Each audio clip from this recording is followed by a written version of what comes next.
নমস্কার, কেমন আছে সবাই? অনেক মানুষের অনুপ্রেরণায় নতুন একটা ভিডিও নিয়ে চলে এসেছি। আজ রান্না করব পটল চিংড়ি। তার জন্য প্রথমে আমি পটল কেটে নিয়েছি আর তার মধ্যে দেব আলু আর পটল টুকরো করে কেটে নিয়ে আমি ভালো করে ধুয়ে নিয়েছি। তারপর করে নিলাম পেঁয়াজের পেস্ট। আরেকটা পেস্ট তৈরি করার জন্য নিয়ে নিচ্ছি আদা, রসুন, কাঁচা লঙ্কা। এবার এটিকে ভালো করে পেস্ট করে নিয়েছি আর টমেটোর পেস্ট করে নিয়ে এবার কড়াইতে দিয়ে দিচ্ছি এক চামচ, অ্যাড করে দিচ্ছি একটু সাদা তেল।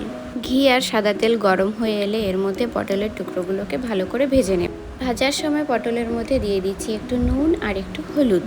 ভাজা হয়ে গেলে পটলের টুকরোগুলোকে তুলে নেব এবং তার মধ্যে দিয়ে দেব আলুর টুকরোগুলো। এগুলো আমি নুন আর হলুদ দিয়ে কিছুক্ষণ ভালো করে ভেজে নেব।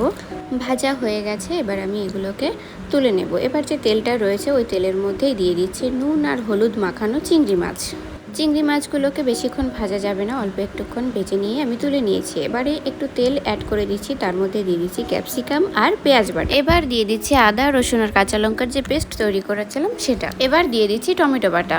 প্রত্যেকটা মশলা দিয়েই আমি ভালো করে নেড়ে চেড়ে নিয়েছি। মশলাগুলোকে ভালো করে কষানোর জন্য একটু জল দিয়ে দিয়েছি, তারপর তার মধ্যে অ্যাড করে দিয়েছি নুন আর হলুদ। আর দিয়েছি গুঁড়ো মশলা, জিরে গুঁড়ো, কাশ্মীরি শুকনো লঙ্কার গুঁড়ো, গরম মশলার গুঁড়ো। এবারে পটল, আলু আর চিংড়ি মাছ ভেজে তুলে রেখেছিলাম সেটা দিয়ে দেব।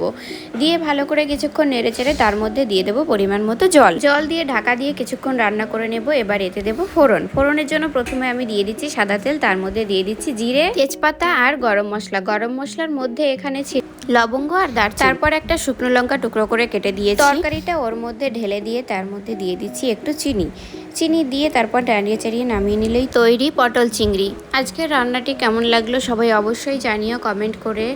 দেখা হবে পরবর্তী কোনো ভিডিওতে। ততক্ষণ সবাই ভালো থেকো, টাটা।